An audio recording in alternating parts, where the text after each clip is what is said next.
Well, it's been great having college football back, and this weekend is one of those that you need to be at a bar or have multi-view at home because there are no shortage of ranked on-ranked matchups. Even the Florida State-Clemson game could be a ranked matchup because the Tigers are right out there on the outside looking in at number 26 in terms of the AP Top 25. And you're going to want to be locked into several screens and most likely a wager or two on them to enhance the viewing experience. All right, we've got Brady Quinn to tackle these college football games. Brady, we've been talking about it the last few days. We're really excited about this college football slate, so let's get right into it. We've got a ranked matchup, Ole Miss catching a touchdown at Bama, and we've known the dominance that Nick Saban's had over his assistants is well documented, but lately those assistants are having a little bit of success. Yeah, and look, Lane Kiffin's had success versus Nick Saban too. I think putting up yards, putting up numbers in years past. This one feels a little different though. It's hard to believe that Ole Miss is going to walk in there and be able to upset Alabama, and you're going to see two losses in the same year in Bryant-Denny like this. I don't know that I foresee that.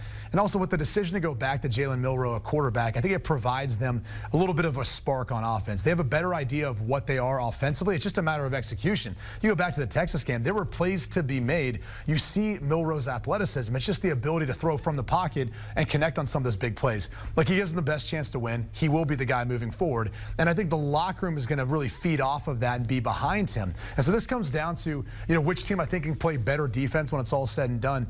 Ole Miss is getting around 350 yards per game right now, and I don't think they've seen a team as talented as Alabama yet. About half that, by the way, is on the ground. So this is going to be one of those games where Alabama's going to pound away, running the football, try not to expose the offensive line. That's really been the thing that's flown under the radar to me. When you're watching last week's game against USF and you're seeing that front get pressure, you're saying, okay, we got a true freshman left tackle. We got some other players, too, that are not as experienced. Outside of your center and right tackle, you really can't rely on anyone up front. So run the football, take the fight to Ole Miss. I think that's going to be more of the game plan that we see from Alabama in this one. So don't love the number at 7. You wish you could, maybe tease it down to 6.5, something like that. But this is one where I got to believe it.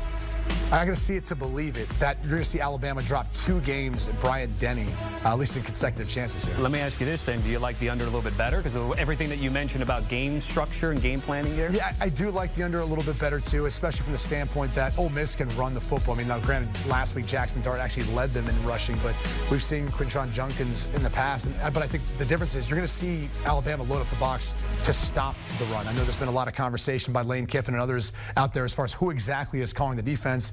Is it Kevin Steele or is it not? No matter who is calling the defense, you want to stop the Ole Miss run game, see if they've got those explosive wide receivers on the outside like we've seen in years past.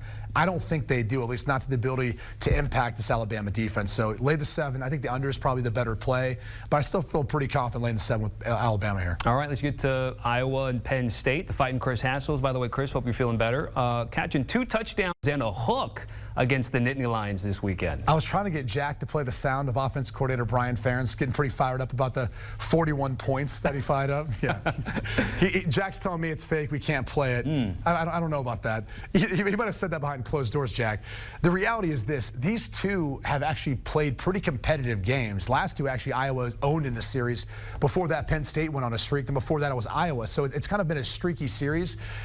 This would be the time when you look at Penn State and you say, okay, clearly they're the favorite here. Clearly they'll be able to take care of business, a whiteout at home, that sort of environment. But something tells me Iowa will be able to keep this one close. Offensively, they haven't been blowing, they haven't been as prolific like we've, of course, seen it blowing anyone out of the water. But Cade McNamara does provide them a little bit more in the passing game than what they had in years past. And so I think Iowa can keep them within the number, but I think the under is the best play here. That's traditionally what you see from an Iowa team. Very sound fundamental defense. Up front, one of the things I think you saw last week, too, from Penn State's rushing attack versus Illinois, they had a hard time gaining many yards. And you have 2 of the best backs in the country. Part of it's Mike Yurcich, their offensive coordinator. He just has a hard time pre-snap coming up with different ways of finding edges and getting out into open space more. So I think Iowa's going to have a good game plan to shorten this game, keep it low scoring. Under's the best play, but go ahead and take the points with Iowa, too, here. Okay. Penn State does win, though. All right, so don't be scared of that 40, which is pretty low for college, but we know in the Big Ten, and involving a team like Iowa, it can certainly still be a ticket that you can cash. Let's get to one of the most, in my opinion, highly anticipated matchups. It's going to be Ohio State laying 3.5 against Notre Dame here. So when you look at that number, how much of the hook matters to you, and then what's the side that you're going to be on? Can I ask you this first, though? Because everyone's going to look at me and say, well, he's biased, right? He's biased towards Notre Dame, whatever I say. Implication, right? You've watched both teams. Yeah. Do you think Ohio State should be laying 3.5 on the road? I don't even know if Ohio State should be favored, if I'm being honest. And that's what I think is interesting about this is this just about the brand and Ohio State and assuming what we saw last week, now that Ryan Day's made Kyle McCord the full-time starter and they beat up on Western Kentucky. I mean, look, neither team has played the most difficult schedule. I'd be willing to say I think Notre Dame's played a little bit more difficult schedule based on the fact you had to open up with a triple option team in a foreign country. You come back, play a tough road team versus NC State, which was a tough battle until the second half where they pulled away. Outside of that opening weekend game in Bloomington against IU, Ohio State's played no one. And at times they've looked like they've really struggled up front on the offensive line. You got 2 new tackles. You're still breaking those guys in. At times you're having a hard time getting the ball to Marvin Harrison. That's probably based more on anything else in the quarterback play. I think this is one of the best opportunities in my lifetime that I've seen as far as Notre Dame's talent and depth on this roster matching up with Ohio State. They've got the length, they've got the speed in the secondary to be able to not necessarily eliminate Marvin Harrison, but match up.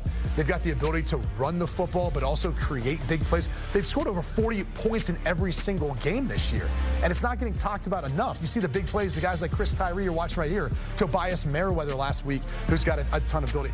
A tight end has emerged, and Holden Stays, who already got 4 touchdowns this season. He might challenge Michael Mayer's 9-touchdown record from just last season. Sam Hartman has really lifted up this team, and I think if we're sitting there talking about this game honestly, at the most important position, the most experienced, the best player is Sam Hartman between him and Kyle McCord.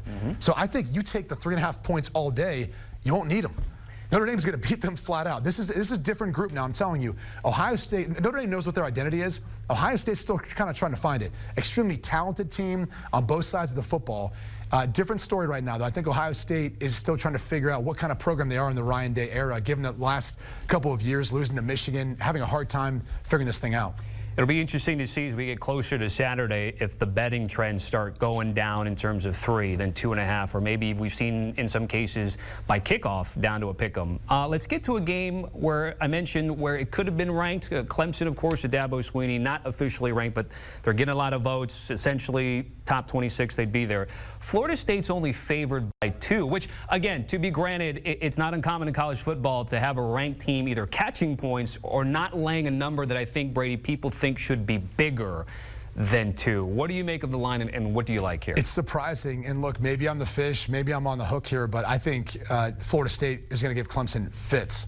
And when you look at how these two teams have played so far this year, it's hard to match up with Florida State. Not only their ability to run the football, but how Jordan Travis adds to that on any given pass play and his mobility at quarterback makes it difficult. Then you add in Jaheim Bell, who can make plays at the tight end position, the way they move him around. You've got the big bodies in Keon Coleman, who's going to run and create big plays for touchdowns. Johnny Wilson, 6'7". How can you cover that in the red zone? They create so many mismatch opportunities offensively. It's going to be a nightmare for Clemson, especially for a team that's struggled offensively.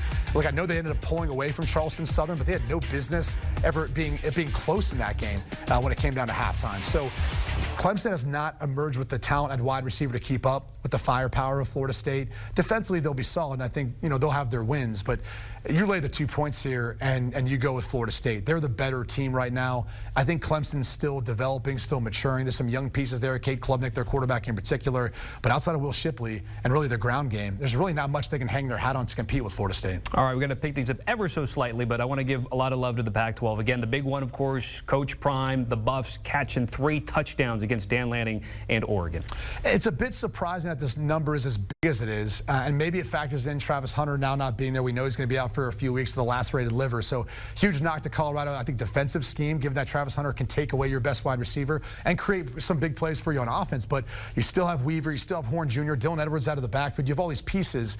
It really comes down to the battle in the trenches. So, Oregon's going to win this game, but 3 touchdowns? I don't know. Shedeur Sanders has been lights out. Sean Lewis, their offensive coordinator, continually finds finds unique ways of getting guys the football in space. So I think Colorado can keep this thing within the number. And if they take care of the football, there's going to be some points at times where maybe the Duck fans there in Eugene feel like this thing's a little bit close, a little too close for comfort. But the battle of the trenches is what's ultimately going to get CU in this one. They just don't have the talent. They don't have the size and ability. But they do have a quarterback that'll keep them this one. So you take the points. Okay. Short number with Oregon State and Wazoo. Great quarterback matchup, too. DJ Uiagalelei and Cam Ward going head. Yeah, I know we're up against, so I'll be quick on this one. Look, Oregon State's the more complete team, in my opinion. These are two good football teams.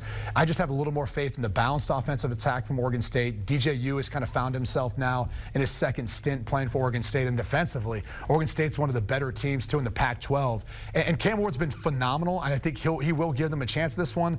Such a small number. I think Oregon State takes care of business, but it's been a fun duel. It's been fun watching these guys all year. You wish you had the expanded playoff this year, so you could see a team like Washington State potentially find their way in. Then there's UCLA catching 4.5 against Utah. Obviously, Bruins post-DTR, and we're still waiting on Cam Rising and his situation, obviously, with the Utes. Yeah, you're laying 4.5 points, not knowing whether or not Cam Rising's going to play. I think the one saving grace you've got is Utah without Cam Rising has still been able to survive. Nate Johnson's been fantastic. Bryson Barnes at quarterback, too. Look, this is just a different matchup here. You're going to have to rely on a true freshman, Dante Moore, slinging it around versus a very good Utah defense if they want to win this game. There's no way Kyle Whittingham, Morgan Scalley are going to let UCLA run the football down their throats. They're averaging a huge number per game. It's a little skewed because last week they rushed for like 400 yards. But the reality is this is one of the best rush defenses in the Pac-12, really in the country. And then you look at UCLA, they want to run the football and pound away at it. It's not a great matchup between those two. I'm curious to see if Rising plays. If he does, it makes you feel a little more comfortable about laying the 4.5, and maybe that number extends up a little bit. He has been practicing. We just don't know enough right now, and Kyle Whittingham always keeps things close to the vest.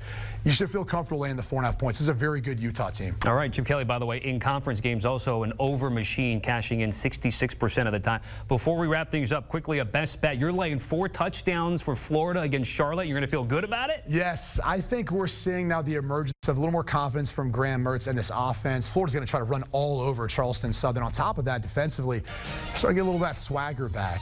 Charleston Southern, again, you saw them play competitively versus Clemson. Then you saw Clemson kind of all of a sudden kicking into gear the second half. I think Florida out the gate takes care of business in this one. No hangover effect from the big win versus Tennessee. Graham Mertz starts to kind of build up potentially to be a contender with Georgia in the SEC East. All right, Brady, certainly appreciate it. Graham Mertz, the transfer, starting to keep things up. Want to remind everybody about the SEC on CBS. Ole Miss in Alabama Saturday at 3:30 Eastern, streaming on Paramount Plus.